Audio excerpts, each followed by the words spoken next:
slated? The date is February 19th, 1995. Survivor with Morris Barth. Interviewer is Hannah Mayer. This is taking place in the United States, in New York. The interview is conducted in English.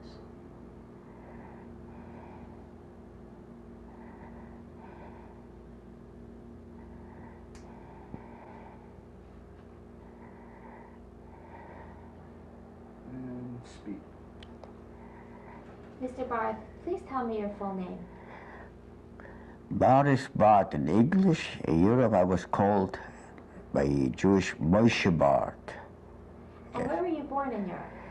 I was born January 1926 in Rimanov, Poland, which is located in Galicia. Can you spell that, Rimanov? Rimanov, R-Y-M-O-N-O-W.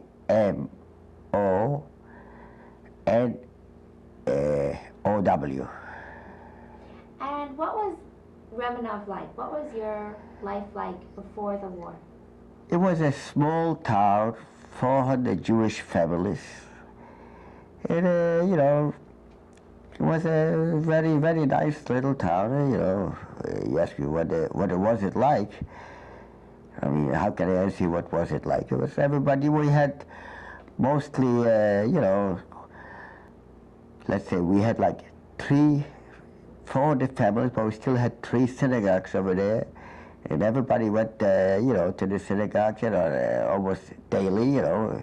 Saturdays, there was 99% attendance from the whole, you know, everybody went to synagogue, you know. We went, I had, let's see, my father, who was a tinsmith by trade. My mother, she took care of the house, you know. I had a brother, 2 brothers, and a sister. I was the youngest one in the family, you know. What were your brothers and sisters' names? My oldest brother's name is Barth. Then I had my, it was Pinchas. Then I had my sister Feige. And I was the youngest one. What else can I tell you? What memories of your childhood life at home stand out? Memories,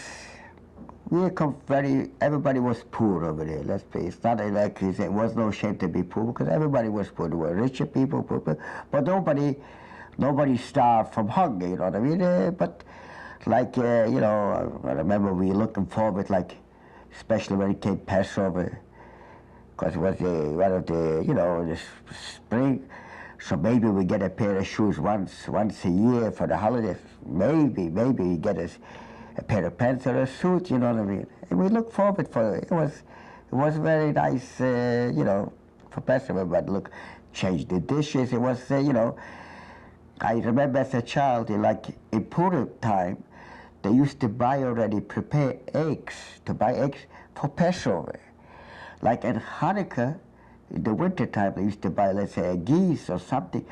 So they used to prepare the fat to have it for Passover. So they used to bring down special dishes. It was a very big treat to eat, like when they melted the skin from the geese. You know, it was like, they used to call it grieving with a piece of bread. It was a delicacy, which over here, it's like poison over here, you know. But over there, it was a delicacy, you know. My childhood, we used to play around, you know, look forward for the spring, for the summer. It was. What was your school like? What school? My school, like, we used to go, let's say, I went to public school. After public school, went home and straight to Cheder, you know, the Hebrew school, like, you know. I only went to school, like, my schooling was 6 years, because then the war broke out in 1939, and there was no more Jewish kids could not attend any more school. There was no schooling. That was my education up to 6th grade. While you were in public school, did you experience any anti-Semitism? Oh yeah, there was always, you know, they always used to make fun of us, you know, Jews, you killed Jesus and this and that. Even though in my town, in the town itself, there were 80% or 85% Jews. The Gentiles that live around the town, you know, like, you know, was still anti-Semitism. It was, but with the neighbors, we got along, you know what I mean? Let's say my father was a tinsmith by trade. Like on Sunday, he was afraid. He didn't want to do some work because the begging will interfere. They used to complain, my father makes too much noise. I used to get up very early in the morning to order to earn a living. You know, he used to make like, you know, participant, you had to make like kind of pots and pans, you know. He used to get up 5 o'clock in the morning to do some work, you know. And I used to recognize as a child when he was hit with the hammer what he is doing, you know, exactly what part he is doing or whatever, you know. Did you want to be a tinsmith too? Well, it's over there. I was still too young to be. Of course, I mean everybody was here. You know, that's how it was. You learn your trade from your father. You know what I mean? I happened to be very skillful, like homework in school. I used to make certain things from tin and bring it to school, like, you know. And what was the cheder like? The cheder we learned over there is, you know, we started, oh yeah, I remember when we started learning Chumash, it was a very big, you know, celebration. We used to, you know, everybody has a grandfather's watch. He used to put you on. I didn't have, because I didn't have a grandfather. My father didn't have a watch, you know what I mean? So to wear, like, you know, so. My childhood, I still remember, you know, everything. Did you have a bar mitzvah at home? Yes, there was a bar mitzvah, you know, when I was 30 years old. The bar mitzvah over there was a little bit different than over here. Over here, you just went to synagogue. The day of your bar mitzvah, you put on tefillin. And, well, I remember we gave out cigarettes and a little bromford, that was it, you know what I mean? And it was bar mitzvah, you know what I mean? And right after the bar mitzvah, you know, what was it? I remember 1938 maybe it was. Then the war broke out, you know. That was it, you know. Was your family aware of the events leading up to the war? Was your family at all nervous and tried to leave? There was no, well, listen, no, I mean, look, they were talking about war with Hitler, with you about Hitler, because there used to be, families used to come from Germany. The Germans, they sent away first the Jews, the Polish Jews, I remember as a child, who were living in Germany, but they were not German citizens, they were just, they sent them to the border, back to Poland. Now, our Polish neighbors, but at the cemetery you asked me before, I want to ask you, they used to tell me, I will tell it in Polish and then I'll explain it to you in Yiddish or in English. Czeka, Hitler przyjdzie do was. Wait, Hitler will come to you. They used to say to us. I mean, they thought they're going to come to us, but not to them. They were such a patriots. They don't care, but Hitler will come to you. He will teach you a lesson, like, you know what I mean? So that was my town, anti-Semitism, you know what I mean? Did other people in the community try to leave? Before, no.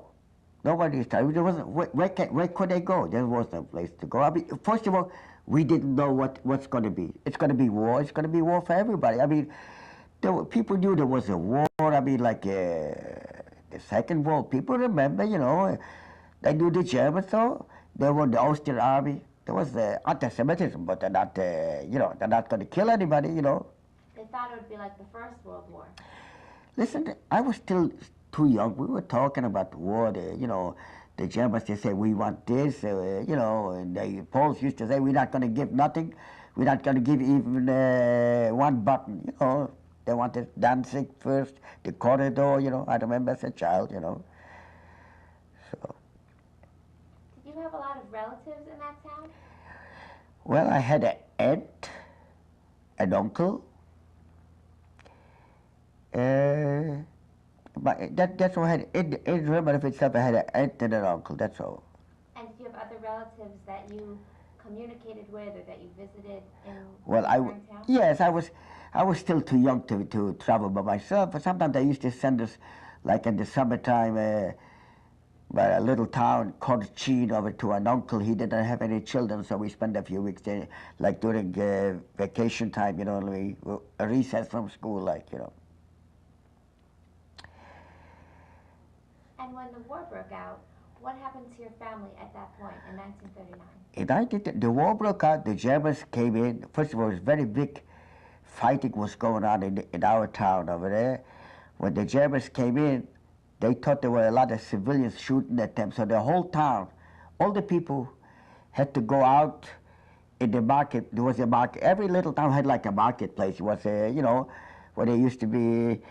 So everybody had to go, Jews and Gentiles, everybody, they were marching with, raising hand, and we stood there for an hour or so. For a moment, they thought they were going to shoot the whole town out because they thought that civilians were shooting at them because a very big, high-ranking officer got killed over there in the battle over there of Rimanov over there. Then they let us go. I remember we came out from shul. We went to a Gentile's neighbor because we did not have a basement. The bombardment over there, was taking place. So we were sitting in the basement over there, and they said to us, look, you pray to your God, we pray to our God, because the shooting over there, the whole town was burning, you know what I mean? Half of the town got burned over there when the Germans got in over there. What was the fighting about for real? The fighting was, the Germans were marching into Poland. That's how the war started. But yeah. They thought the civilians were shooting. They thought some civilians were shooting at them, And then, in the same day, the Germans got in, so there's some rumors went that all the Jews have to leave town. So half of we were already packed up to leave, all the Jews. But then it became quiet down, so half of the people left for town because in Rimanov, not far from Rimanov, there was the other city, Sanok, and that was the river San, and that was where the border started in 1939. The Russians, there was the Molotov Pact. I mean, I was still young to remember that, but I knew after the war I was reading. They had an agreement, Poland will be divided. Half the Germans will take, and half the Russians will take. So Rimanov was on about 25 kilometers with the river San. So a lot of people who left went to the other side, but the Russian side over there. And we stood behind, and we stood over there. We remained over there, but with the Germans, my family. You stayed where you were? Yes. We already packed to leave. We already loaded up. My father had a little wagon, which, like you see the fiddler on the roof. That's a real kind of wagon my father had, like to carry his tools from town to town, because in Europe as a tinsmith, they used to cover the roofs with tin. Like over here they use shingles, over there they use metal. So my father was covering the roof, so we were ready to leave already with the town. By the way, when the Germans got in, I was only there with my sister, because two of my brothers, about a year and a half before the war broke out, they were in the yeshiva in Pinsk, which is also belonged to Poland, but they already were caught by the Russians. They was on the Russian side.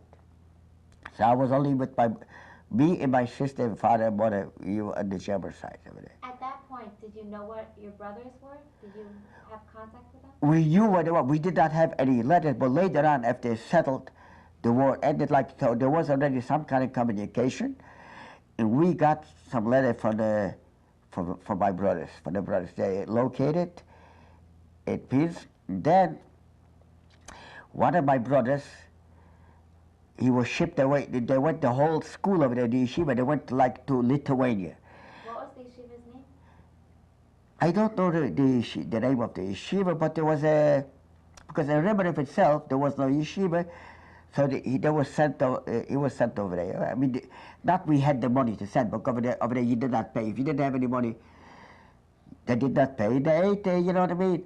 They ate like whoever invited him sometimes for a meal, this and that. That's how it was in Europe, you know what I mean? I mean, in my town. And, where was I? Yes. Then my oldest brother, which he is now is over here, he wanted to go back to Rimanov to come to us.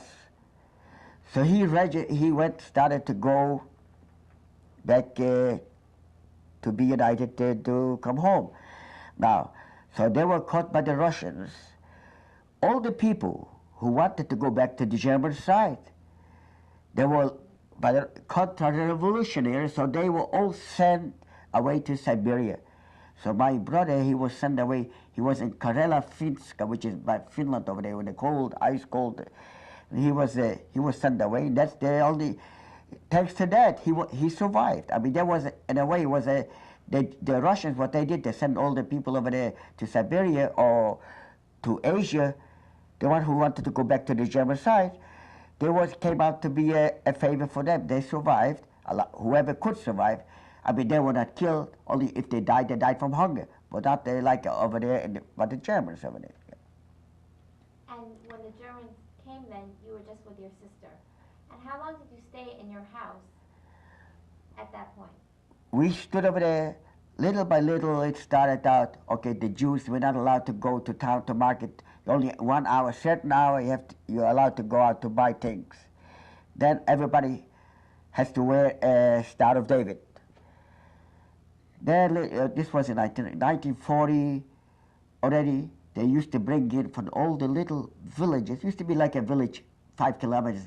There were 10 families living over there, 20 families living over there. They used to bring. They have to come to Rimanov, to stay in Rimanov. So there was no places. So they took someone would live in the shul or the whatever. We took in a family. We had 20 people in a room or something like that. It was little by little. This was their plan. When they find a solution will come, it'll be easy for them. So they be for the little towns. There's nobody Jews. They gather in certain places to be easy for them to liquidate. I mean, I'm saying it now. We did not know then what their plan was, you know. Was your father still able to work? My father was working. And oh yeah, by the way, they used to, let's say in the wintertime, they used to come, they used to have like the Germans said, look, we need 100 people for work. So I used to go take his father's place instead, so he can do his work to make, to feed us, you know what I mean. I used to make myself tall. I used to stand up by my time. Physically, I was very, very skillful man, very skillful worker. I used to, I used to take his father's place, And you used to work? Yes, we used to work like building roads, shoveling snow, whatever had to be done,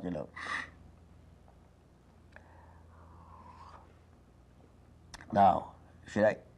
As the persecution got worse, and the Germans took more steps to consolidating the Jews. Yes. Was a ghetto established in No, there was no ghetto because remember, there was no place for it. There's a small town, 400 families. See, I live in Co-op City. There's one tower building that holds 360 families. You can put my whole town in one building. But it was spread out, the people, there was workers here. My father was a tinsmith. There was 10 tinsmiths in the town. But he was very good friends, one with another. Tried to help each other. There was a lot of times like on Saturdays there was no food, meat for Shabbos, things like this. But there was a normal thing. My mother used to bake bread. It lasted for 2 weeks. We used to buy everybody was baking bread.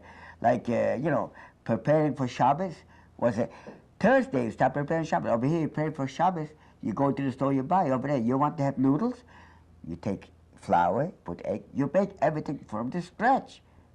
That's how life was over there, you know what I mean? And everybody was happy to have the flour to make the stuff.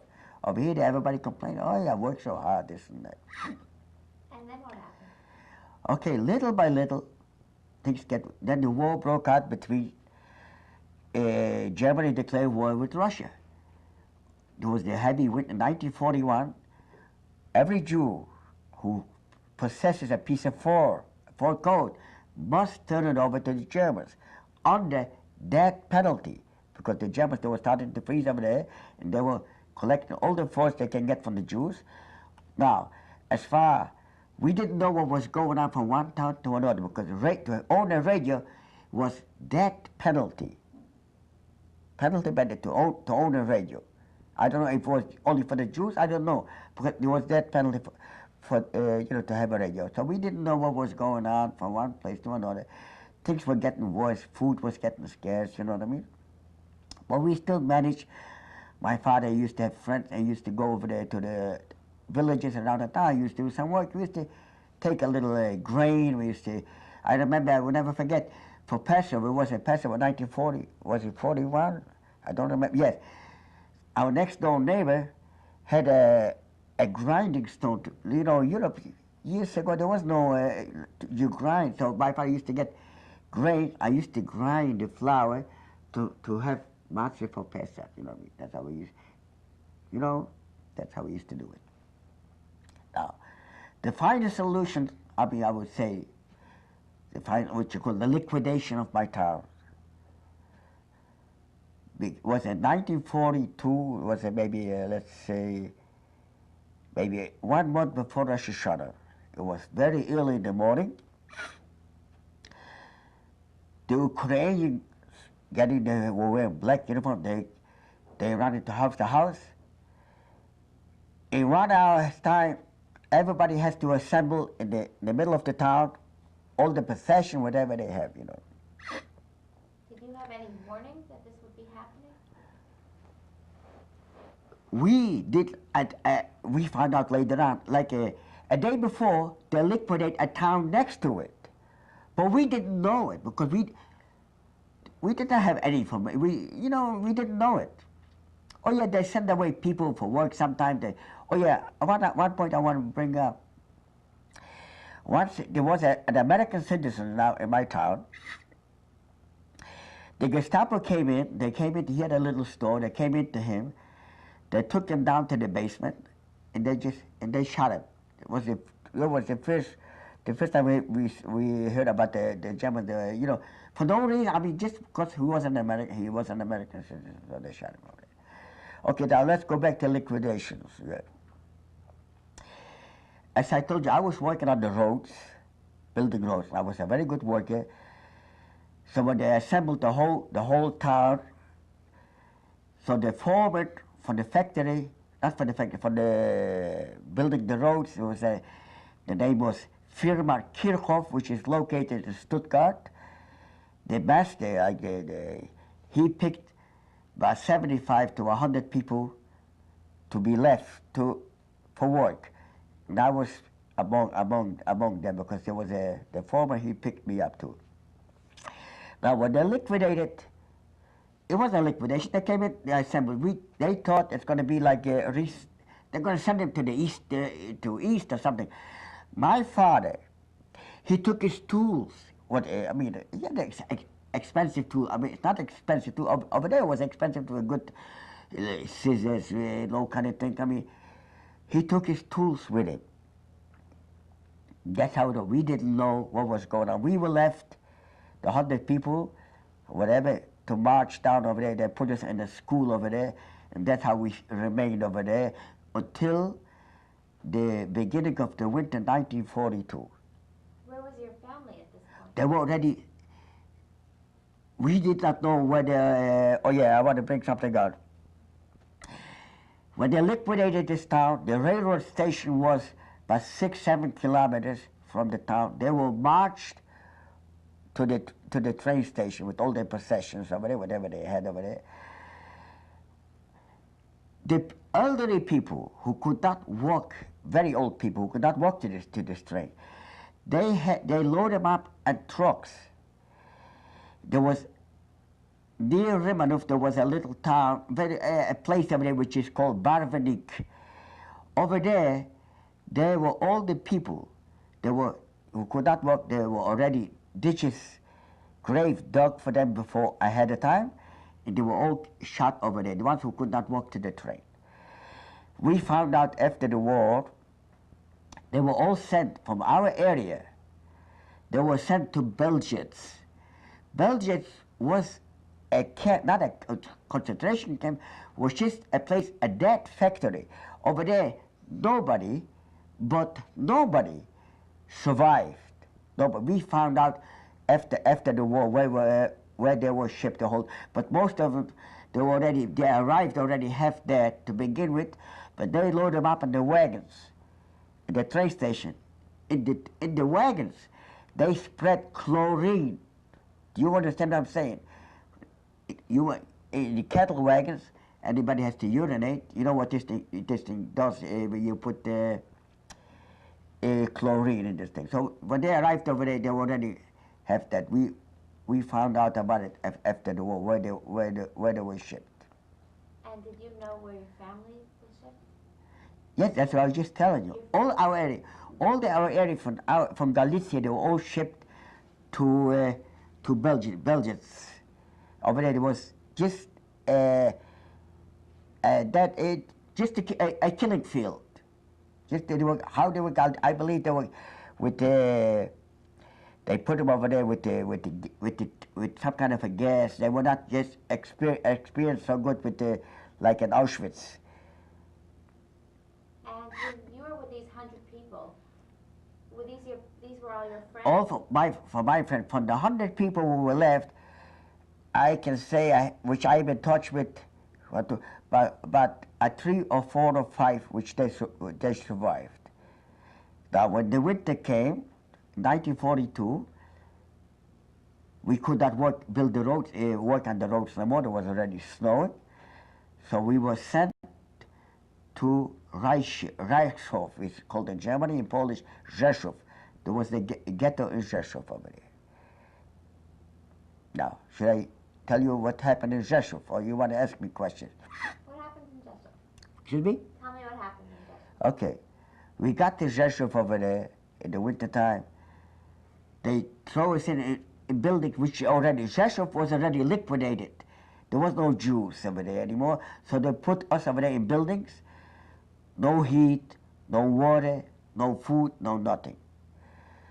So every morning they used to, chase us out. We used to go over there. There was a kitchen over there existed. We used to stay in line. We got a little soup sometimes, you know what I mean? Over there, I got sick. I had typhus. There was no doctor for me or anything. I don't know how I survived. I will never know. Then one time, me and a friend of mine, which he's now in Florida. So in order to survive, so we went to building, break up the building, and steal some wood, and sell some wood because it was in the winter time. We used to take some beams and sell it. Once over there, we stood over there, taking apart like I was on the second floor. Something snapped and I fell right through it. I fell right through it and nothing happened to me. And I said to myself, after the war, I'm going to tell my father, what I went through, because we did not know then, so. Okay, this was that. One day, while doing the same thing, we were taking wood in a building which already did not belong to the ghetto.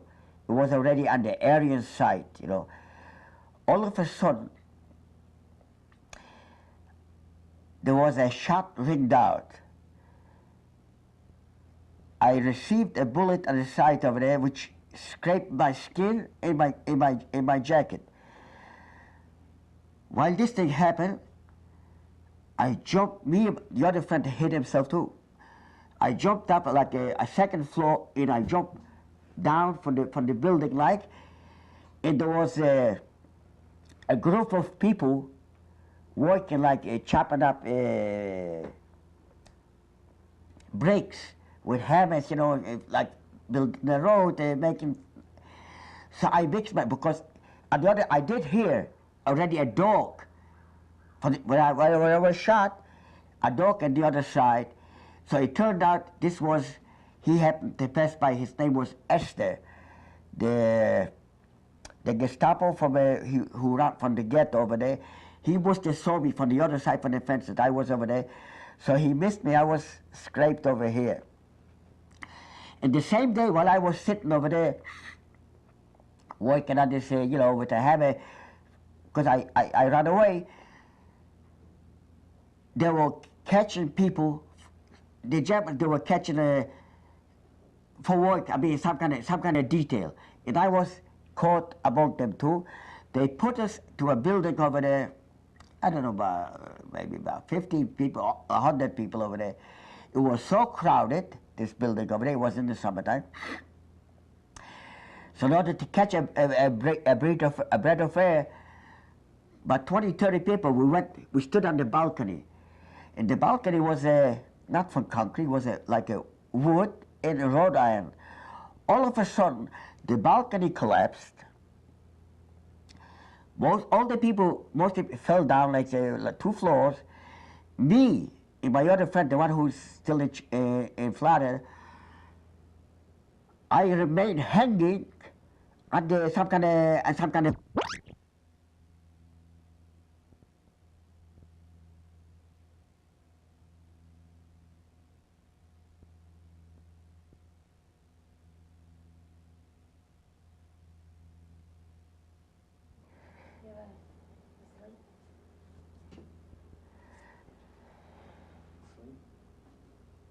Just audio slate or you want a video slate? I just did audio. Just audio? I don't remember. Oh, you can use it to read. But I just think it's just audio. Yeah, just audio. Just tell me when.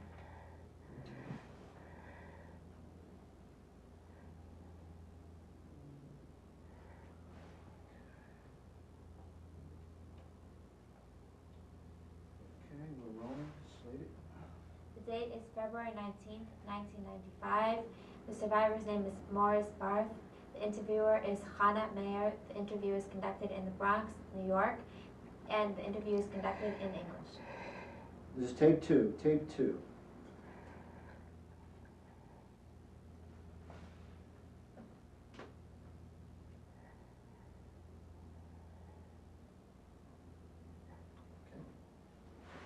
You were telling me about you and your friend who were hanging onto the balcony. Yes. Okay, we fell down on top of them. I will never forget, there was one guy, he was ripped in half. Like, what, it happened, was an accident, this and that. Now, I must go back. We're talking about the Russia ghetto. I must tell you. I had a new pair of boots, very high boots. This goes back before I was caught. I was so hungry, I took off my boots. There was a black market from the area side. The goyim used to come over there by the fence over there, not the fence, but the wall over there. Like, I sold my shoes. I took off my shoes, and it was in the wintertime, 1942, and I don't have to tell you how cold it was in Poland over there. And I gave it away for a loaf of bread. I finished. I was hungry then. After that, I had a blanket. I gave away my blanket. I was left without anything, and I was working with complete wooden shoes. Okay, let's go back now with the balcony. So after a while, they took us to a labor camp which is called Puskov, which is located near town of Dembitz over there. Let me ask you one thing about the ghetto in Rzeszów. Yes. Besides you and those 100 workers, who else was there? It's a very good point what you bring out. This ghetto, what they had over there, they used to bring people in from over there nearby. They used to be like, they used to work in the woods, cutting trees. They kept them over there until they could not work anymore. They keep on bringing them to the ghetto over there, and they put them over there in the ghetto. Every once in a while, they came in, the Gestapo came in with the Ukrainians, and they took all them people in the middle of the ghetto, and they all slaughtered them. They shot them over there. One point I want to bring out, for one of them, the survivors, he was shot over there in the ghetto over there from the working crew, which they could not work anymore.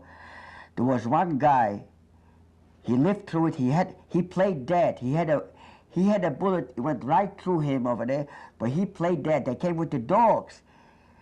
He played dead, he survived. He came to the camp, to Puskov with me. He always had, how would I say, it was infected. So there was a doctor, he treated him a little bit over there. He survived, he became a very, very big painter. He was very, very famous. His name was, I don't remember his name. Anyway, he became very, very, very famous. He died in after the war. He did not live long, but he died after the war. Now, when you were in the ghetto in Rzeszów, yes. Did they give you work to do? They gave us all kind of thing to demolish buildings like and all kind of things, you know. But no food. If you went on your own, I mean, you know, you grabbed over here, something there. From over there, I said, we were sent from the balcony where we fell down over there. The whole group, we were sent to Puskov. Puskov was a working camp. They were building, the Germans were building like, it called like Industriehof. We were in a place and we were marching every day to the place. While we were marching, we had to carry equipment, not equipment, like they were building like a wooden building, so we had to carry material with us. I will never forget, we had Ukrainian guards. We were marching. There was one guy, his name was Borger. He was from Zybush, Poland. So the Ukrainian guard, while we were marching, like he put his foot like this, so he tripped. While he tripped, he took his rifle, he shot him, because he got to have he cannot, even though the Ukrainian got that, but they could not just shoot, so like make believe he was trying to escape. So he shot him. That's, you know, this was going on day by day in Puskov. We were working, I was the smallest guy, was working as a carpenter. We would do woodworking. So I remember the German, he used to come in, he used to look at me, he used to laugh because I was holding a tool, a planer, you know what a planer is, which is quite that big. And he was looking, hey, schauen Sie mal, was der Kleine macht. I mean, I was a very skillful man. Wie bitte? What does that mean? Hey, look how the little one, how he works, you know what I mean? Like, you know, he had fun, like, you know. They used to march us now every lunchtime. We had not too far to walk. They gave us a soup. We ate the soup. We had every day was counting a peel. We wore the head. We used to have Mützen up, Mützen down, like heads up, heads down, you know. So one day, he was cut, so his name was Harker. He was an assessment, he was like an Obersturmführer, whatever, no, Gefreiter, whatever he was. They said, hey, there's one missing. What happened? There was one person over there in Puskov. His name was Moshe Berger. He was a little bit, his mind was not, he was not all there. But he was there in the camp. He was a religious person, I believe. He wore a girdle, a sash. You know, very religious Jews, the way when they pray, they wear a sash. So he said, there's one missing. So he said, go ahead, start looking for them. So we went around looking for them. We found him. He was hanging in one of the barracks on the bunks. We had bunks over there, 1, 2, 3, 4 high. This name, Harker, he hanged this guy. And then he played dumb. He said, hey, what happened? So this was it. He hanged him before, and then he said, hey, there's one missing. Yeah. There was a lot of guys, they made us sing all kind of songs, but appeal, you know what I mean? There was one guy, he used to sing. So he said, singing. So he happened to sing all kind of songs, which the Germans, they understood. It was in Yiddish, but they understood. So they made us sing and all kind of things, you know. Okay, then the Russian front got nearer and nearer. We hear already shooting, you know, the artillery, this and that. They were preparing to liquidate this camp, Puskov.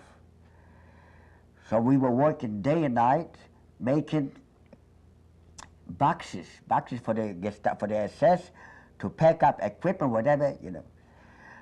So it came the time, they loaded us up on the wagons, cattle wagons.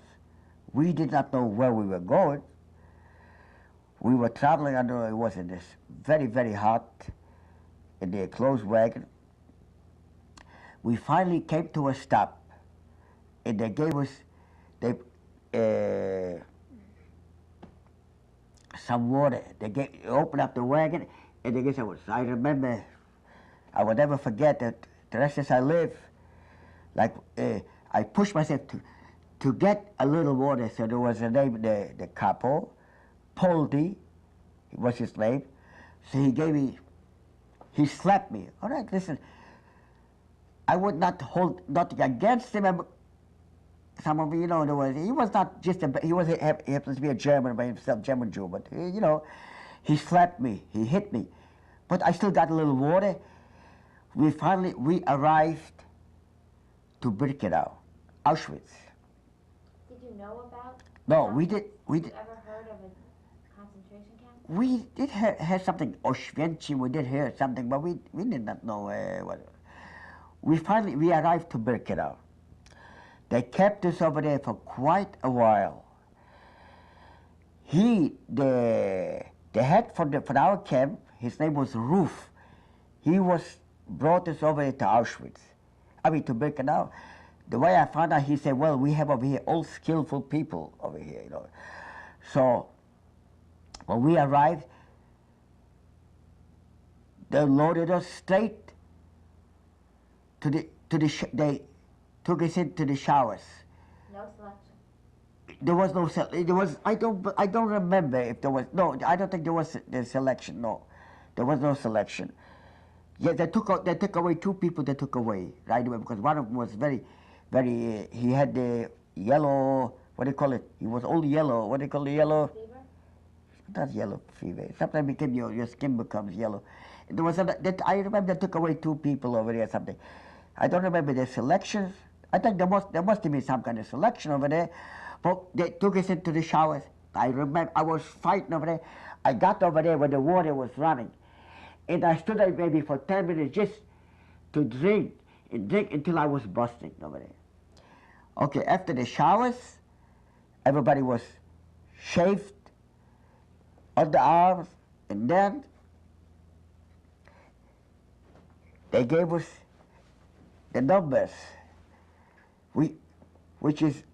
This was from that time on, my name was not, this was my name. A17 This was my name. I did not have a name anymore. I was a number.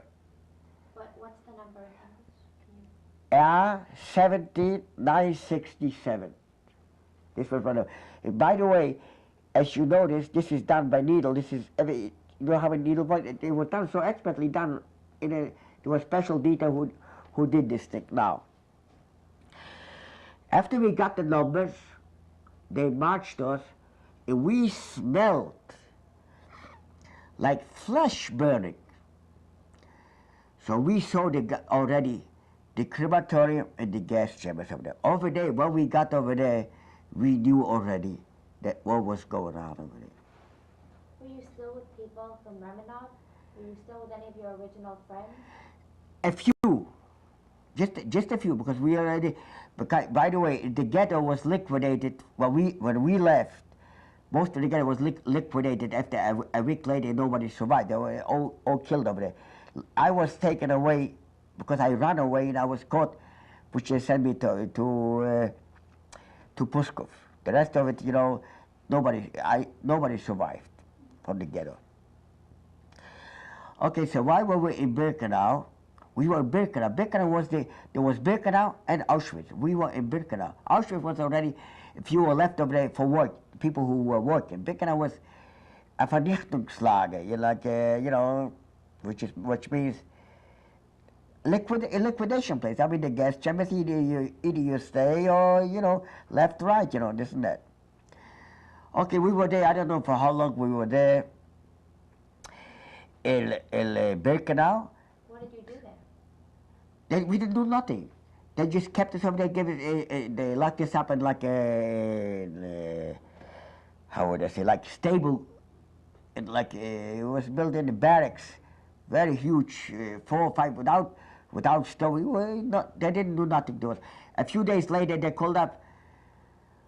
They need tinsmith, then eat this, then eat that, then eat, let's say, who is the pinsmith? So I raised my hand. Everybody raised my hand, and I stood like myself 5 feet tall. I mean, 6 feet tall. When I was 5'2" or whatever I was, and we were taken from over there to Laura Hütte, which is about 20 miles away from Auschwitz. From Auschwitz, I was a skillful man. They taught us, we were working on the late machine. You know what in German? We were making anti-aircraft guns we were building over there. So we had the foremen over there. We were working day and nights. There were also a lot of some Russians over there. I remember one time, there was a Russian boy, maybe 16, 17-year-old. So we were making like the anti-aircraft gun. The anti-aircraft gun, after some of them were finished, they were loading up in wagons. They were shipped over there to the Eastern Front. So this Russian boy, he ran away. He hid himself in one of the trains, which was shipped out to the Russian side over there, you know, to the front line. A few days later, he was caught. They brought him back. And they had them, everybody has to stay in the appeal plot, the appeal over there, standing over there, and watch how he is being hung over there.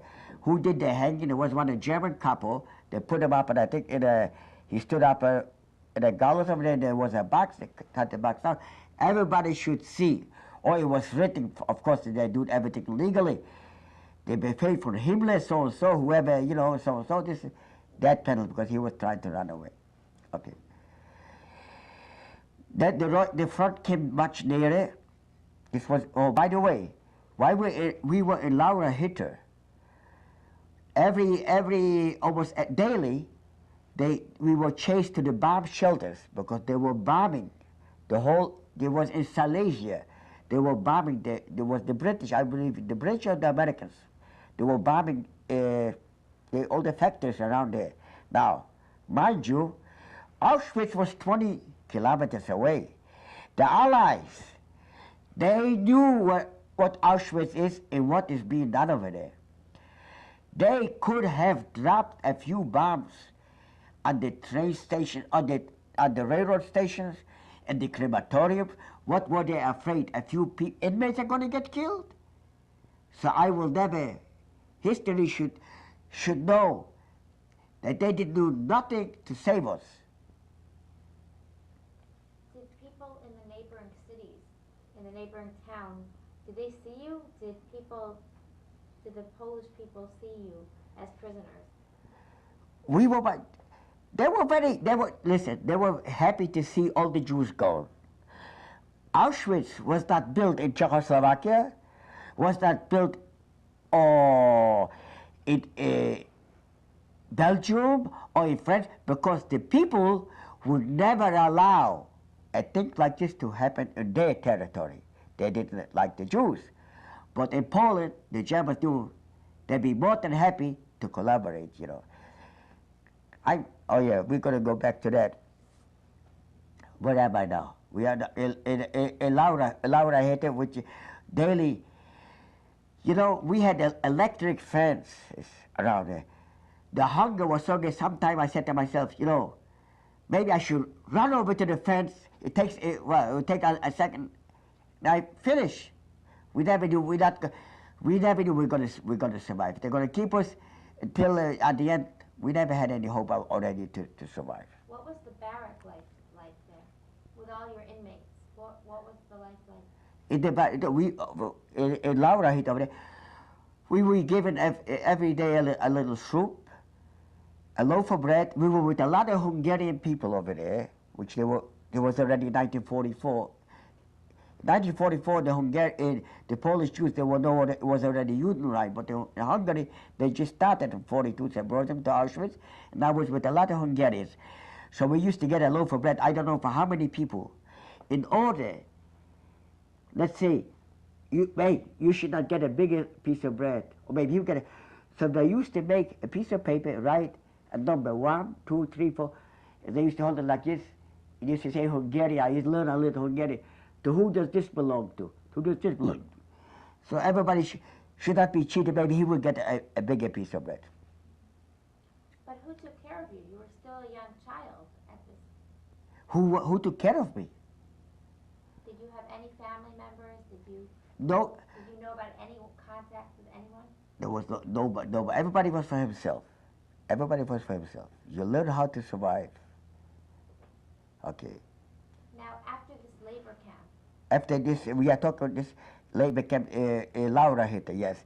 The front camp there, the Russians, we heard the bombardment already. They loaded us up again in wagons. We were sent to Mauthausen, which is located in Austria, by the Alps. How did you get there? We were loaded up in wagons. Transportation was already the Germans. Now I want to just bring something up. To liquidate the Jews, the trains, he made sure that we had trains, but they did not have trains to send enough, ammunition or anything to the Eastern Front. For the Jews, they were reserved. This was priority to liquidate the Jews. We were loaded up in wagons. We were shipped to Mauthausen. I was among the lucky ones. What was my luck? The wagons was not, some of them were put in wagons which did not have any half wagon, like it was not covered completely. The one who, it was in the winter time, was in January. Half of them, they froze to death before they got even over there. They used to stop on the trains. They used to give me something to eat, a piece of bread or something, so whoever was strong enough, he held it a little longer. If not, they used to stop on the train and take out, and where we stopped, to take out the dead. The dead, take out the dead. People would die falling like flies. We used to bundle up each other like this to stay. We finally arrived to Mauthausen, which is, as I say, there was a camp nearby which was Gusen. Over there, everybody had to undress. I stood naked.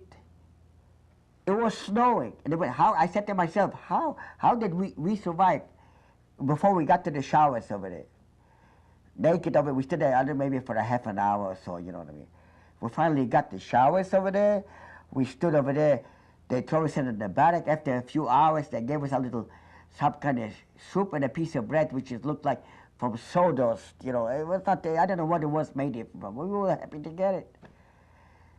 After that,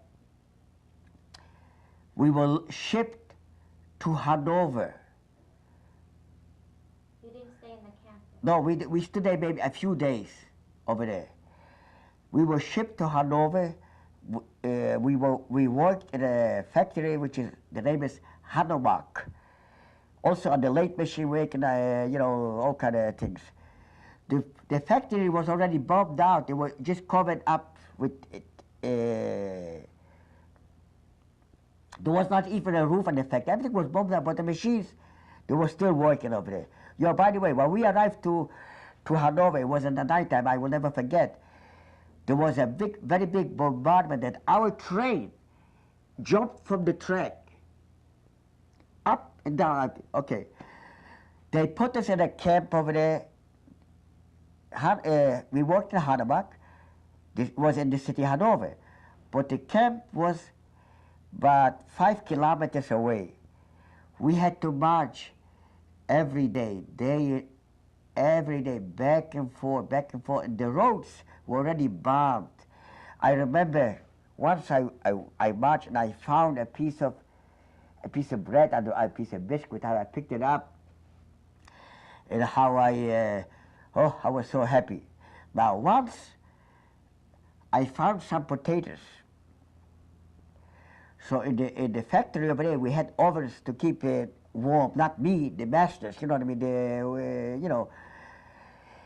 So I went and I put a potato to have it baked, to bake it up.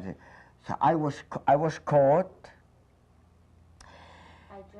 by the Germans over there. He gave order I should get 25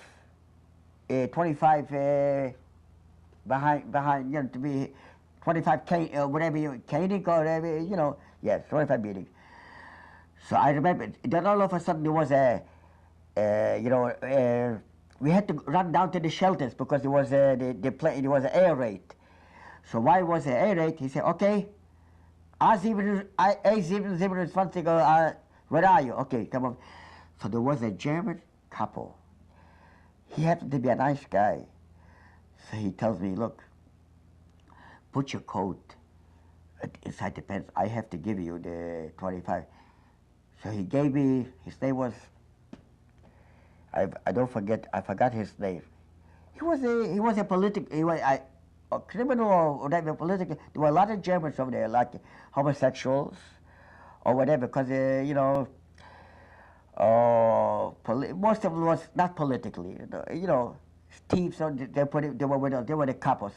So I got 25, but I survived. He gave it to me like with feelings, you know what I mean?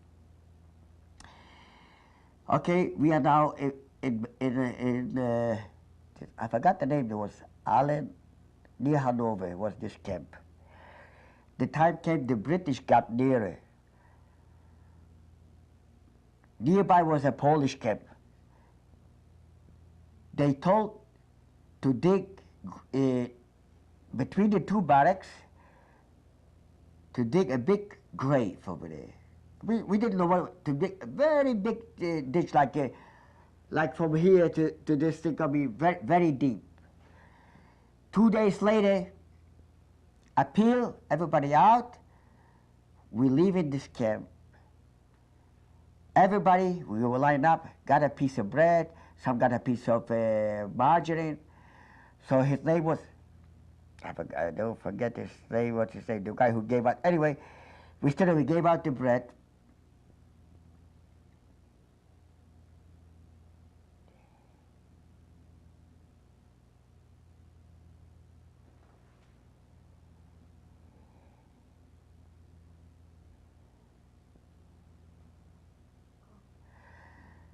So when we stood in line over there, so one guy said, I did not get any bread. The guy takes out his revolver, just like that, boom. I mean, he didn't have his bread, so that he just shot him. He was not dead. He was left over there. Now we found out after the war, the rest of all the sick people they say who can march, so the rest of them were shot in the place over there in the camp in the camp. Okay. Now the march. Now we are marching. Now this was the last stop from Hanover to Bergen, Belgium.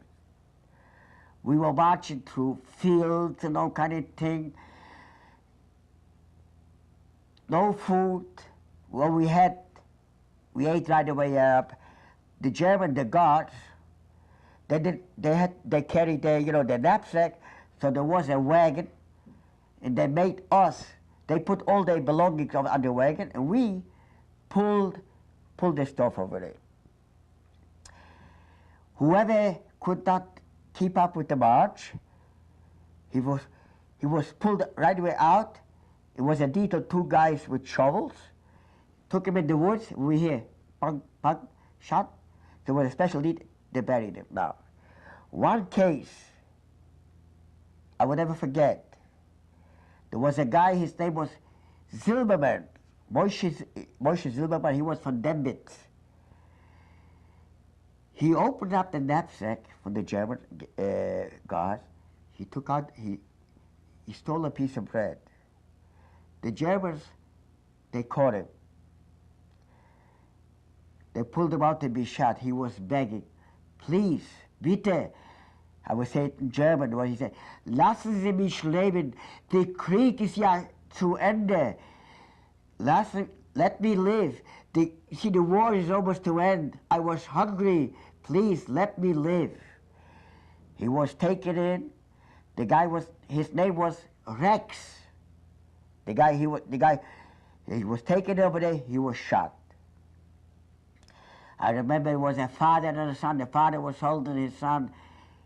The father could not take. He was taken away, and I think the son had to bury him over there. It was taken. It was with the detail over there. Finally, one night we slept. They put us in a building over there.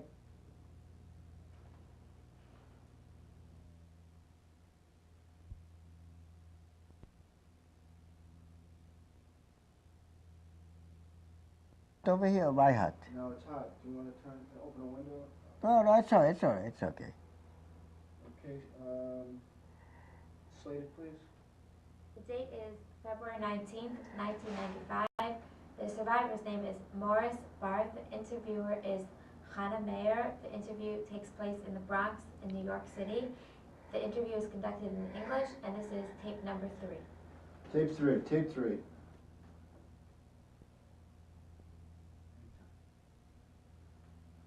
Now, on your way to Bergen-Belsen, what happened? On the way to Bergen-Belsen, we knew that it cannot last long because we already Hanover. How far can they push us? 100 kilometers away was already Hamburg. Hamburg is the Baltic Sea. We knew it has to end. If we will make it, this was a question mark. We knew, I mean, they're not going to let us.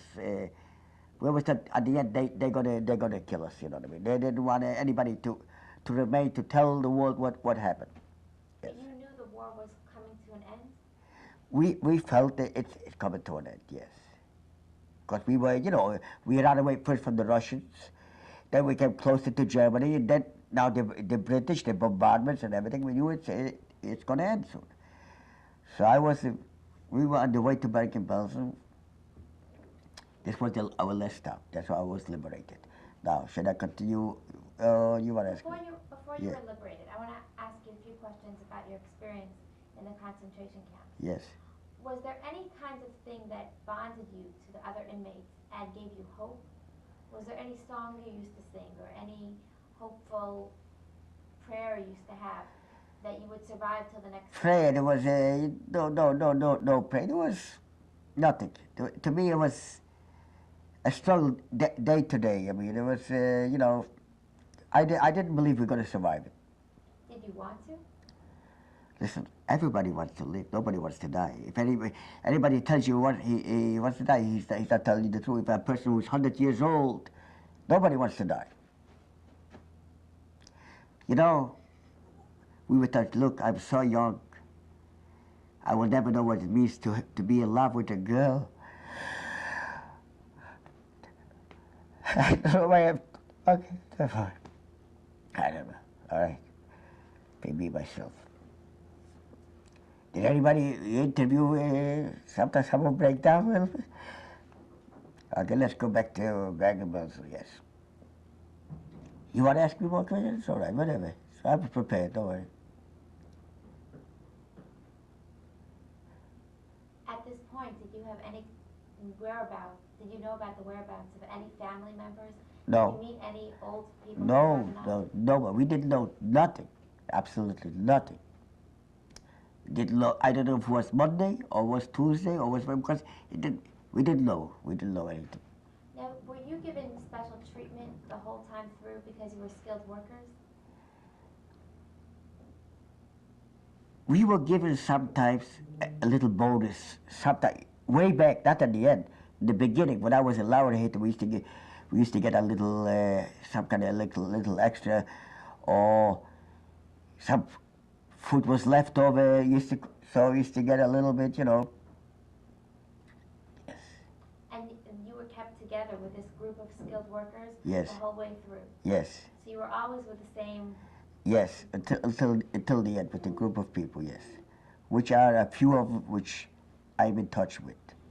While you were together with these same 100 people, was there a lot of altruism? Did people take care of each other, or were people more taking care of themselves? Everybody was to himself. I will never forget when I was a Reichsbrigade, was a father with two sons. They were fighting each other because you took a bigger piece of bread. Yes. Now, the whole time through, even though you came from a religious home, Yes. what happened to religious life? What religious life? What? There was no such a thing as religious life. Maybe maybe I should say maybe what, but when I was away, we didn't even know what a holiday was or anything was, you know. There was nothing. Did you stop believing in God at that point? Yes.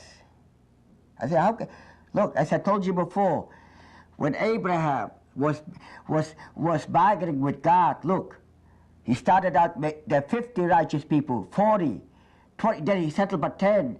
In my town, you could find righteous people more than 100. I mean, real. So maybe you don't destroy because of this and that, you know. So how can you believe? And when you finally got to Bergen-Belsen, Okay, yes. did you feel like, yes, you would survive now? Oh, let me tell you about Bergen-Belsen. Well, we got to finally got at that night. It's not so far, but we marched for 2 days to Bergen-Belsen. We arrived in the nighttime. By the way, there's a town, Bergen. Belsen is the camp. I want to bring it out why I'm saying it. So when we arrived, it was in the nighttime. Far away, we saw like mountains and mountains. We saw, oh, I thought we were going to get food. It looked like cabbage, mountains of cabbage. From far away, like we saw like we got closer. You know what it was? Corpses. We thought it was the heads, you know what I mean? Corpses of it. We got to Belgium. They put us in one barrack. 1,500 people in one barrack, which there was no room if everybody wants to stretch down. I must show you. I'm going to go down. So when we got to this barrack, in order we were each other, I had to lay down, my feet like this holding. I have room like this where to be. 1,500 people in one place. There was no beds, no nothing. Just they used to put us in the morning. In the daytime, used to open up the doors, and everybody had to go to work. What was the work? I've got a belt with me. There were mountains and mountains and mountains of dead people in the washrooms, in the bed, all over. They were dead, they were laid on it. They did not have the crematorium, did not work there. I don't know if they had a crematorium or not. So there were very big pits. The deaths, they were already green. I mean, for laying so long. So they made us with belts. Everybody with a belt around the corpse's head, like two guys. It dragged the bodies to throw to the pits, to draw. Once doing what I'm doing, on the way back, I passed by a kitchen, which was I believe was the SS kitchen. I saw over there in the garbage a bone. Do you understand? A bone. It was a bone with marrow. A marrow bone, which they cook soup, they throw away the bone. I grabbed this bone. I went back over there to my barrack in the site over there, and I took it, I chewed it. If you ever see a dog chew it, I was chewing this marrow bone for that, and I felt some kind of juice coming out of it. They made it like a dog. Okay. Once in this barrack, when we were 1,500 people in this room, in this barrack over there, every morning they opened up, there were 50, 100 that used to take out. The people were dying. I mean, we did not, they didn't give us any food at all. By the way, there was cannibalism going on over there in this. I personally did not see it. There were some Russian prisoners, which I was told they cut the body and they used the liver in things like this. They ate it. I, with my own eyes, I did not see it.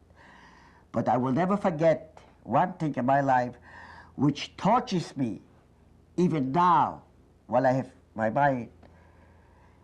I grabbed I stole some soup. There was a bunk over there. There was two couples. They had a bed, like a bunk, one on top of another. I noticed there was some soup. He put away some soup over there under the bunk. I grabbed it. There was a guy from my town. His name is Moshe Epstein. He came over to me. Moshe, give me a little soup. That means, give me a little soup. I didn't give it to him. Next morning, he was laying dead next to me. I said to myself, it tortures me all the time now, even now. Maybe if I would give him a little soup, he would have survived, you know. Now, we knew we're not going to live through it. The hunger was, I only prayed, boy, before I die, I wish I can have a loaf of bread and eat as much as I want.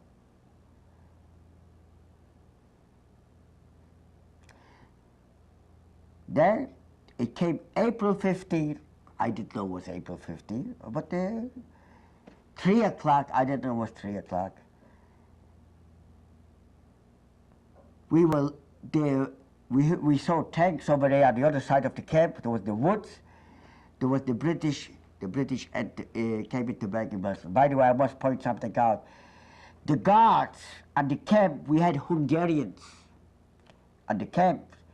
In the day of liberation, on the day of liberation, I don't say a week before liberation, day of liberation, they were shooting from the towers, whoever. I used to run over there to grab some food over there. There was a woman camp over there. They had like potatoes, all kind of things. We used to go under the fence and grab some. They were shooting at us in the day of liberation. They could have never done it, the German myself, without the help and let nobody tell you any difference. Now, who liberated you? We were liberated by the British. I was liberated. A week later, when we were liberated, they gave us food which was poison for us. There were 30,000 people died after liberation in Bergen-Belsen for the food what they gave. We were not used to food. So we used to grab something, some meat, we used to cook. I remember the British came, they were shooting, we should not, because there were typhus over there, you know what I mean. So a week later, this camp, Bergen-Belsen, was liquidated. They took out all the people, and they took us to the caserne. There was the army barracks nearby, and this camp was burned down to the ground. They brought in the Germans from town, which are a few kilometers away, which was name was Bergen-Belsen, to bury the dead. I mean, there were thousands and thousands. I mean, nothing but corpses all over. The Germans used to say, "Oh, wir wussten ja gar nicht, dass hier sowas war hier." They say, few kilometers. They never knew there was something like this going on over here, few kilometers away. Okay. Now, where did the British take you after that? They gave us disinfections. They gave us some clothes and this and that, you know, kind of thing. Then they shipped us away to a camp over there, like to a resting camp. They gave us food. I remember they were taking people away. I didn't know where, but I knew if they take people away, you have to run away. So they were taking people. I ran away. I was hiding. So what did they took the people? They sent them to Sweden. There was the Swede. They took it. I don't know how many people after liberation from Bergen-Belsen. They took it to Sweden. I ran away because we are so used already, even after liberation, that you have to run away. If they, Where did you go? I was hiding. We stood there together with my friend over there. Then we remained over there. And then, should I continue what? I went to Poland now. This was already a free man, 1945. So I said to myself, whoever wants to go back to Poland, I mean, so the Poles, they went there, you know. So I went with a group of Poles. I did not give myself out as I'm Jewish. I went there like, I went over there with a transport. I went back to my town. Which I walked on the way walking to the town, which is 6 kilometers away from the train station. A neighbor saw me, he recognized me, he tells me, "Moshe, a ty żyjesz." That means, "Moshe, you alive? Did you see your brother?" He said, "No." He he told me the whole story. But my brother, he was over there. My brother, he was shipped away, but then he was drafted to the Russian army. Then the Polish army, they had the Andrews, which was by the British, and there was Andrews. There was Sikorski. I don't remember. He was drafted to the Polish army. He was in the army. He went through the front line in Rimanov over there. That's how I found out about my brother still alive. Then I met another fellow, also a survivor. He came from a different place. He told me, don't you dare to stay over there tonight over here in this town.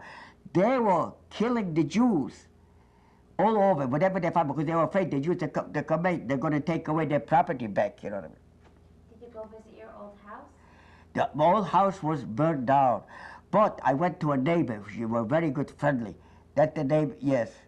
And she told me about Baruch, about my brother, this and that. I wasn't there too long. I finally found my brother. Where did you meet? In Tarnov. He was stationed over there in the army over there. But he was so I told him, look, let's go back here. The people were going now already from the American zone to this one. But he didn't. He said, look, I have only another 2 months to serve. I don't want to run away. So he finished. Then I went back to Poland. I brought him back to Germany, which I was in Germany in a DP camp, which is called Salzheim, near Frankfurt. And what did you do at the DP camp? DP camp, we prepared ourselves to a kibbutz. It was a religious kibbutz, to go to Israel. So in the meantime, I went back to Poland again. Somebody took me in. He wanted to go to Poland. I should go with him. So I went with him. In the meantime, my brother sent away. There was the illegal immigration to Israel. There was the ship Exodus. So my brother sent away already all my belongings and everything in advance ahead of time. So when I came back from Poland, you know what I mean, the ship was caught, you know, this and that. And then there came a time. Your stuff was on the boat? On the boat, yes. On the boat? I was not on the boat, you know. What happened? Well, I was not there. We say, you know, so but my brother sent away this stuff. He sent away. I had, you know. So well, then it didn't work out, and then I registered to come to the United States. With your brother? No. Yeah, my brother registered too, but I came much earlier. I came over to the United States in 1949 in October. I came over here. I did not have nobody over here. I did not speak a language whatsoever. So at that point, you knew that no one else in your family had survived? I knew nobody survived because I was already back in Poland. I knew only my brother survived, you know. And no distant relatives? No. Then we knew already exactly what happened, you know. And by the way, my brother found out that I am alive before I saw him. I did not know that because they had a list. The Red Cross ran lists all over the world, I mean, from survivors. So my name was listed over there. By the way, my name is listed also in the museum in Washington, D.C., with them, all the survivors there, yeah. So I came over here to the United States in 1949. I did not have nobody. I was sent to Omaha, Nebraska, from the what do you call it? The joint over there. I came over, let's say Friday, Monday I started to work already. They sent me, I worked in a department store like a shipping clerk. I did not speak one word of English. I know I used to get mixed up, going elevator up, down, down, up. I mean, I learned little by little. Then I put an ad in the paper. It was a German Jewish paper, Aufbau, that I am looking. My father had a very good friend over here in the United States. He was a friend by trade. So that I'm looking so-and-so. I got a letter from this gentleman, so the name is Mann. I should come over. So I came over, I was stood over there, but then they treat me like... Where did they live? They lived in Brooklyn. So you left Omaha? Omaha, me and another friend, yes, we came to Omaha. Because first of all, I didn't have nobody. Here I had at least some people which I know. So they treat me very nice. I mean, I stood with them for quite a while, which I'm very good touch with them now. Happens to be, she treats me like her own son. And by the way, this woman now is celebrating now her 91st birthday, which I was had a call last night, I should be there and I should say a few words. I mean, because they know me very well, you know. Okay, 1949, I start to work this net. In 1951, I got a letter, believe it or not, from old Mr. Harry Truman himself. That's right. Now, what did he want? He wants me to go to the army. So, I went. I came over here as an immigrant. As an immigrant, you have to. This age, I was still in the age. By the way, I came much younger too because I changed the name. It was. I cannot go into detail now because I don't think it's not important. You know what I mean? You can tell us how you got here. Well, I got over here on the assumed name, not assumed name. I changed my name back. My name is really Morris Barth. But when I was in Bergen-Belsen, one guy wanted to go to travel. He did not have any identification. So I gave him here, use mine. Who knew over there, use mine, use his. And then in the meantime, I don't know, he disappeared. I didn't find him. And I took somebody else's name, the guy who went to Israel under Exodus. So anyway, I came over here. You had someone else's papers. Yes, I came over here in somebody else's name. But then, after I became a citizen, I changed my name legally to my real name. So anyway, during the Korean War, I was called into the army. So I went to, let's say, you know, what they call it, induction, and You were drafted. I was drafted. I was, you know, you know, healthy, you know, this and that. And my satisfaction in life was then, I was drafted. I was stationed in Texas for 15 months. And then, I was not sent to Korea. I was sent to Germany as occupation soldier. So, can you know the feeling of a person who went through all the persecution that now he is a soldier occupying the country. So I came back from the United States, from the army in 1955. I said, well, it's time to take a trip to Israel. I went there. I never been there. Israel meant a lot to me because, you know, as a young boy, I learned in the Bible, Israel, this and that. I went to Israel. Finally, I met my wife over there. Me and my brother, we met two sisters. Where was your brother at this point? My brother at this point, he's already in the United States too. He's already here in the United States. Were you living together? No. He got married, and I had my own room. I was working. I do all kind of work. I work as a operator. Then I went to work as already my field like woodworking. You see, by the way, all this stuff what you see over here, I made it. Everything what you see over here. Okay, so let's go back now. So I went. You went to Israel in 19... I think it's fair. I do the talking to you. I got to give you a chance to ask me some questions too. You know. When you went to Israel in 1955, Yes. how did you feel? I felt great. I went to with the boat, which was the Jerusalem boat, the old boat. I don't know how long it took me, but the reason I went also, I had an aunt over there living there. She was first in Switzerland, so I figured we went there. I felt great. To me, it was when I came to Israel. I see, look, I saw the country. In Poland, they used to say to the Jews, "You good for nothing. What do you know? You don't know how to fight. You don't know how to build." I said, look, let them see what the Jews know if they only let him. Because the Jews all know how to do business. Not necessarily. They did not let you do anything else, but so you had to do business, you know. Did you plan on moving there? To Israel, yeah, in the beginning, but not but then after 1955, no. Then I met my wife, and we got married. I brought her over here, and we raised a family, and I raised a beautiful family. When you went to Israel, did you meet any of the survivors that you had gone through the camps with? No, not then. I did not know. I did not know then where they were located. After the war, when you came to America, were most of your friends survivors or Americans? I didn't have too many friends. I had one friend from my town, which I'm very in touch with him. You know, that's the only survivor which I know. Not too many survivors from my town. There were a lot of survivors from my town, which they were in Russia. That's the only way they survived, because they were in Russia. But the ones from the camps, and the fingers, I don't think I can count them on my fingers even. And when you came to America, did you feel it was important to share your experiences with the Americans? In the beginning, not now.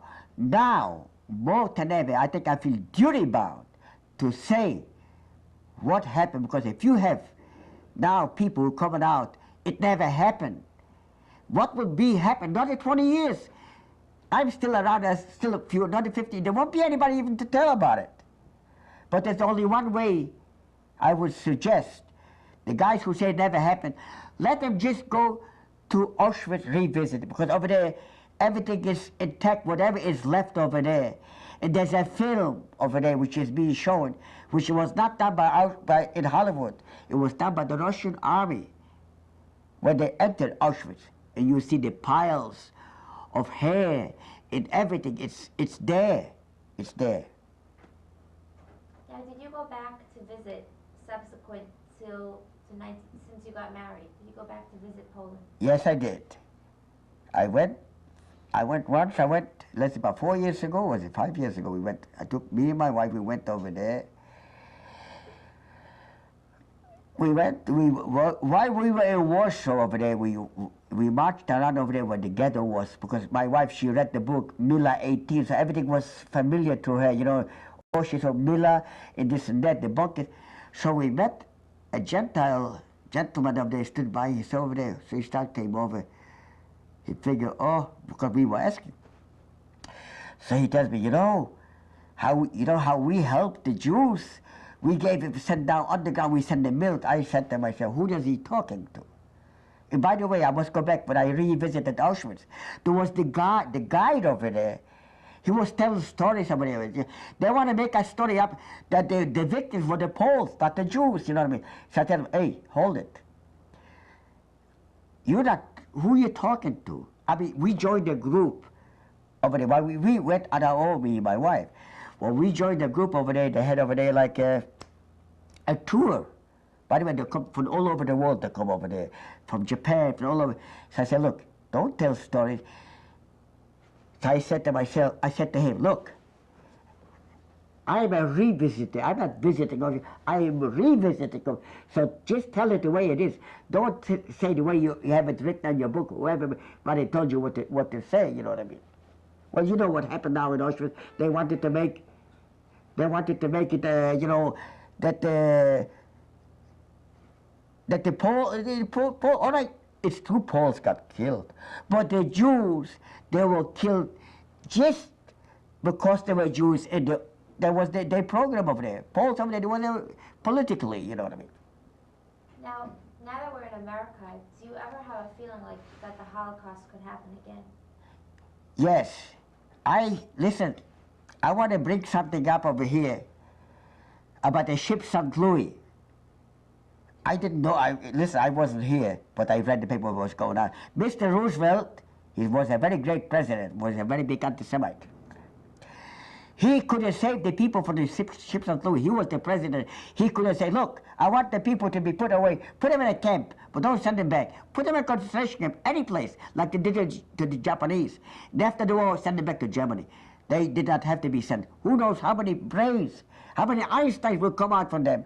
And there were people over there that would not go on welfare, like the 100,000 Cubans, what Jimmy Who let them in.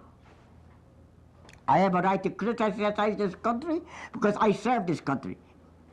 I have a right to, I'm not ashamed to say what I have to say. I feel that the United States is especially not the United States, whoever was in charge at that time, they have a big hand in killing of they could have saved a lot of Jews.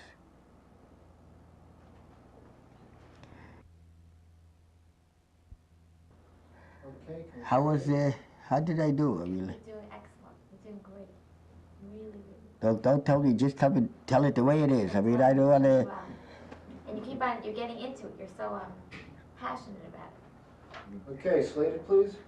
The date is February 19th, 1995. The survivor's name is Morris Barth. Interviewer is Hannah Mayer. The interview is conducted in the Bronx, New York City. The interview is conducted in English. This is tape number 4. Tape 4.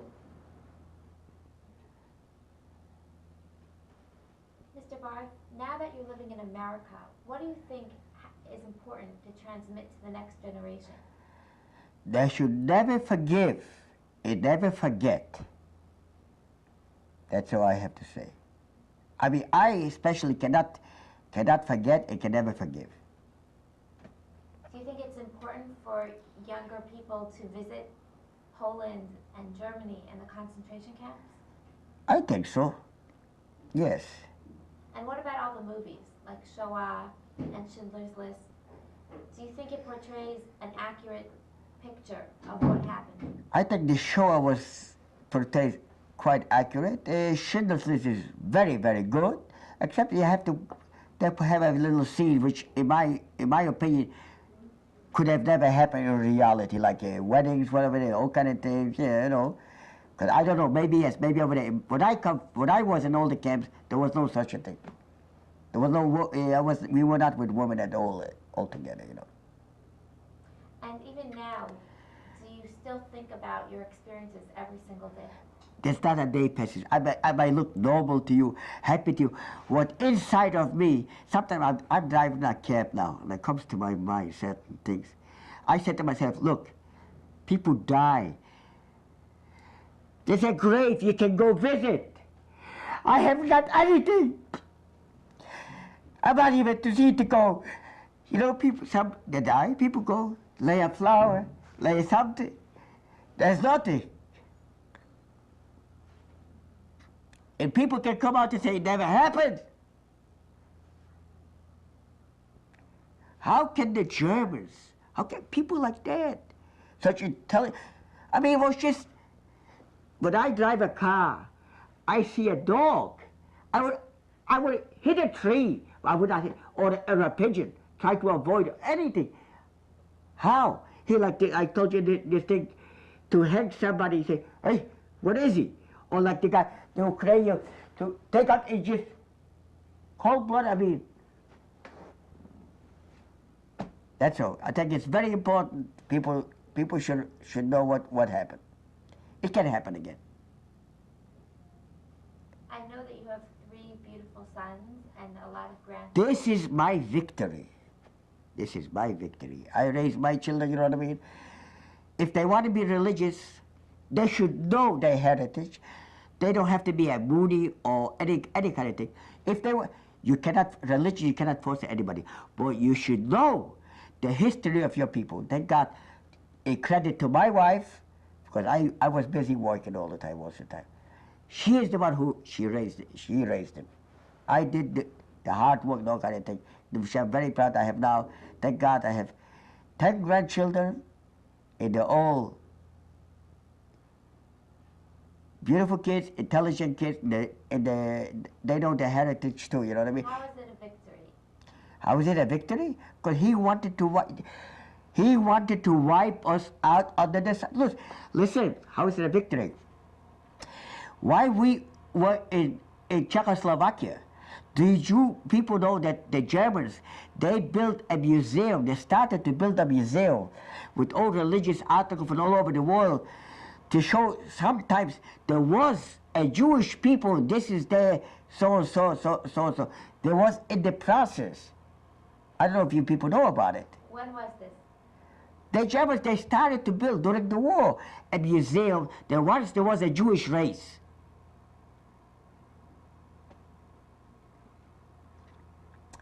Their plan was just to liquidate the Jews. I mean, look, there was nothing else.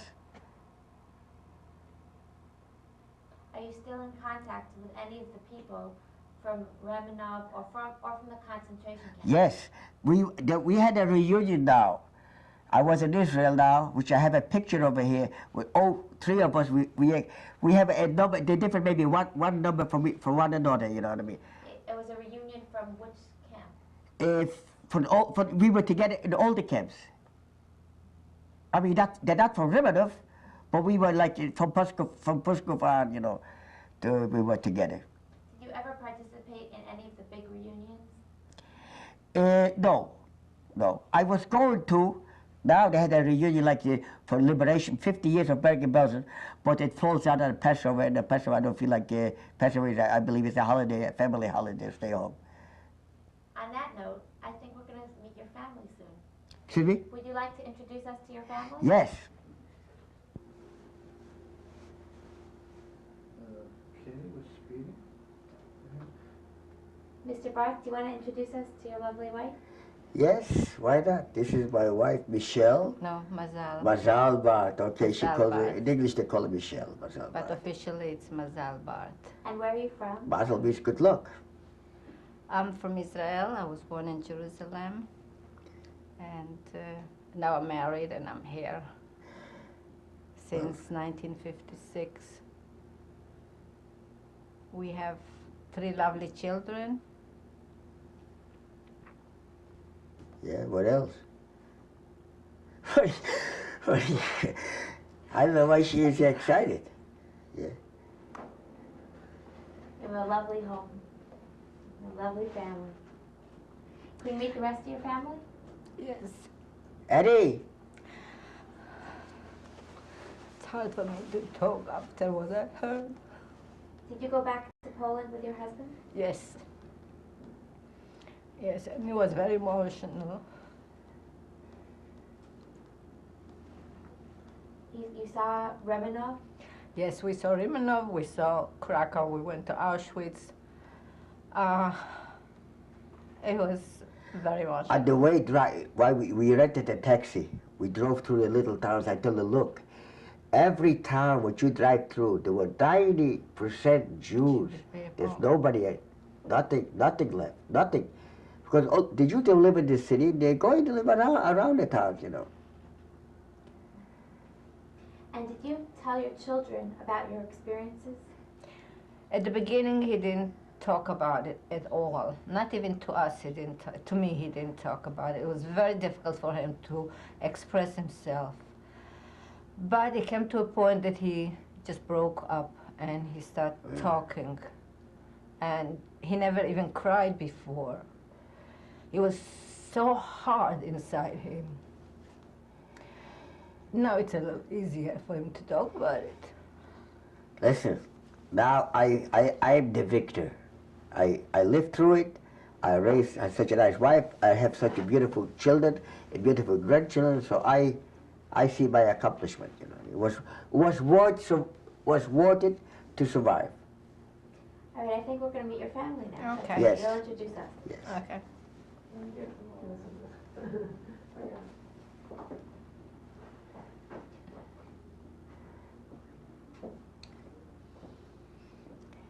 Do you want them to sit on chairs, the kids, or they can just They come can stand around? around. Okay. Yeah. Yeah, so, Are you taking still pictures too, or just? no. Did we get a copy of it? The family gets one copy. I guess from that you can make a copy. Hi, come on You can tell out. us how you want to arrange it. Wow. You can put the children in. Wait. First I Eddie. saw your nice artwork, you guys. Eddie, I'm No, jealous. come on. We have a couple of things, I don't know if we can put it in the poster that she just made. First I wanted. The Oh, all right. number of my grandfather's arm, you know, the book by David Add. Oh, And also What's she wrote a it? letter to the Senate about Right. finding an Israeli. Nas, come on, Jews come on. missing. So I don't know if they can help. Is your microphone down? Yeah. Very There you nice. go. Where's Abitai? How's that right behind you? Oh. Maybe the small Sure. children can be in front. Wait, Zoe, Talia, what's your name? Kaylee, After Kaylee. Can we're you sit done. right here? Sit down. Zoe, sit. Go in the Yeah, front. Come here. Ooh, pretty dress. Now you sit down in front also. Walk through, good, so Come come here. on, walk through. Naomi, you gonna sit How there about too? pictures of? Hey, you. Later. Can you stand by your That's fine. grandfather? Stand on the side. That's And you good come right later. here. I'm gonna give it to her and she's gonna, sorry. And you, if you, can you go down on your knees? How about that? And do you want to get in? This is the poster. Das, why don't you sit down? That's the letter. Das, why don't you put that away? Okay, where should I go? What is? Right next to me. Next to your husband, I guess. And what's your name? Amitai? So can you come right here on your knees? That must be some wide angle lens. Yeah, No, it's come pretty here. tight. I can move away this chair. Just got the children on the bottom. Yoav too? Um, You want him down? these children have to get a little higher. Can you get on your knees? This is like aerobics. This is like gym class. Go back Okay, a little. Zoe, go. Zoe, come back. Savas, go to your Savas All right, feet. go back and on your knees. Very Yeah, good. sit it did right that there. tough, so Yeah. Good. terrible. Good. And Naomi a little higher, okay? She looks And fine. Zoe, maybe. Because she doesn't look bigger than Zoe. Okay, don't move though. Yeah. Take your glasses off. Oh, right. Everybody. Yay, You're we, gonna be on camera. You don't want to fight your you're gonna be famous. It's good you thought of it. Kaylee. Kaylee. Kaylee, no hands. Okay. Okay. Okay, everybody don't move Okay. around Mr. a Mrs. lot. Barth, do you want to introduce us to your lovely family? Okay, you say. You talk. Okay, here's my lovely son, my oldest son, Dr. Eddie Barth. That's me. His wife, Dr. Darcy Ornstein Barth. My oldest grandson, Amitai Barth. Vitzalel, Amitai. Yoav Barth, Naomi, Talia, Naomi, Naomi, Kaylee, and this is Oyster. No! Zoe. Zohara. We call it Oitzer because she's a treasure. And where do you live? We live in Great Neck, Long Island. What's our address, Zoe? 37 Right, Fairview 37 Avenue. Fairview That's Avenue, right. right. And we have the rest of my brothers live in Israel. What are their names? My brother Neil made Aliyah about 10 years ago, or 8 years ago. No, more, 10 years. 10 years ago. And he's married and he lives just outside Jerusalem in Judea. And he's got 2 children. His wife's name. His, Daniela and 2 children, Aviel and Shira. And my other brother just made Aliyah less than a half year ago, about 4 or 5 months ago. And he's in an absorption center. And His name is Michael. His name's Michael. His wife's name is Janice. And they've got 2 daughters, Tamar and Yonah. Yonah's made Aliyah when she was about 6, 7 months old, right? 8 months old. And where do your kids go to school? They go to school in the local yeshiva, a place called North Shore Hebrew Academy, and they're all in school, and they're all doing well, and and we're they're proud of them. And more importantly, they're all very good children. They're very, And mention. which we emphasize. They're very helpful. So do you want to tell us something special about your grandparents? Yoav? Amitai, They're very helpful. We love them and we love Yoav? We love them very much and we're proud of them. That's all you gotta say? And they feed you well, right? Talia? Pet the girls. Go ahead. Um, How about Safta? What does she make you? she makes us beautiful dresses. She made all the dresses, right? Oh, what? Most of them. A lot of them. Oh. And she cooks us good food. And we should say, Amitai, our eldest is going to be bar mitzvah this summer, and we're going to have it in Israel at the Look over here, Kotel. look over there, the And I'm camera. sure that the nachas that they've had, the grandparents will be extended, and it'll be a very emotional experience. And we're still trying to work something out. A good friend of mine had sent one of his children on the March of the Living, and his father had passed away a few years ago, and he said one of his major regrets in his life was that he'd never gone back to Poland with his father, which is something he'd always wanted to do. And it instilled in me the idea that I would like to do the same thing. They're still too young for that. Well, we're trying to work that out. We're trying to think about when it would be appropriate, because I would love to go back to Poland and Krakow and Rimanov with 3 generations, and just show and see and let them see. Thank you for coming. Thank you for joining us. Thank you for having us. Yeah. We're looking forward to seeing ourselves in the Listen, video. can you have a picture for the other two sons? I mean, for the We're photography? going to show the Oh. pictures. Okay. Okay. Now, the picture with your family, when was that taken, Mr. Barth? This was taken, I think, quite a few years before the war was taken over there. Can you tell us who's in the picture? In the picture, I have my father, my mother, my two brothers, and my sister. And how do you still have that picture? Well, this picture is by, I had an aunt in Switzerland, and they sent this, my parents, they sent the picture to her, and when she came to the United States, she gave me this picture. That's the only picture I have of my family. You have the year and the location where it was taken? Do you know what year? No, I don't remember. It was, well, I should say maybe 1936, 37, something like that. You can come over here, still. Sure. Stop tape, please. Sweet. All right, you asked me about this picture. This picture was taken, I believe, in 1945 when I returned to Poland after the war. And where are you? I don't remember exactly when I was. I just, I got a hold of some clothing over there. I went to a tailor. He made me this coat, and I dressed myself up, and I took a picture. Okay, stop tape, please. Sweet. All right, this picture was taken, but I believe 3 months after liberation. Over here I have a friend of mine from my hometown, Itchy Silverberg. And then I have, not from my town, but we were together in the camps, David Scharf and Ulrich Fischler. By the way, them two, Scharf and Fischler, I did not see for 50 years. 50 years, we had a gathering together last year, which I showed him. He did not recognize me, but I recognized him. And where was this taken? This was taken right about 2 months after the war, 1945. You wanted to point to the people that he was talking about? Can you get in there? Yes. This one is Itchy Silverberg. He was a friend of mine. We went to school together from my hometown. This is David Scharf. He's from Mielis. We were together in Pruskov until the liberation.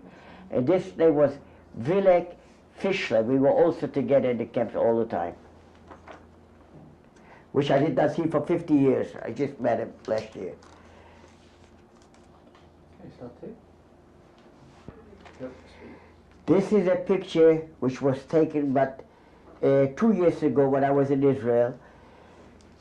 This is me, this is Moshe Oster, we were together, and this is Moshe Deutsch, which I did not see for 50 years. We were together, and we are comparing ourselves our numbers, which is apart only 1 or 2 numbers. We are the same transport. And that is Moshe Oster's wife.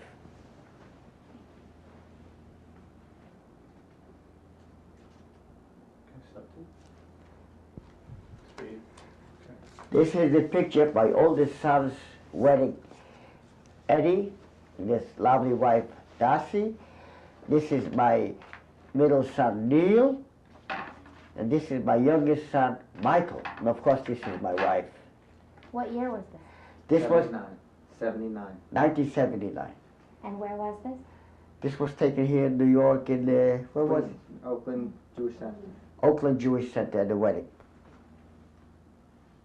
Okay, stop tape, please. This is my middle son, Neil, and his lovely wife, Daniela. This is before their marriage, I believe. Yes. This was taken in Israel. What year? What year? 1985. 1985. Maybe my wife, she knows better. Okay. Okay, stop tape, please. Speed. This is my middle son Neil's children, Aviel and Shira. This was taken, I believe, what year was this taken? Wait a minute, they have a date in the back, I don't know. Yeah, What- probably. Look at it. 1993. Oh, 90. That's not it. That's right. Yeah, It was right. Independence Day. Yeah, Yes, right, yes. right. But which one I don't remember. It was Right. like No, you it's said, 1993. 1993. Okay. Okay, stop, please, please. Speed. This is my youngest son Michael, his lovely wife Janice, which they are now in Israel. I don't know what year was that? 1987. 1987. Where were they married? Bayside Jewish Center. A very, very hot day. The air conditioning did not work. But the wedding still did go on. Right. The show must go on, you know. Speed. This is Michael's two little girls, Tamar and Yonah, which was taken in 94. 1994. They are now in Israel. They're speaking already Hebrew. Tape, please.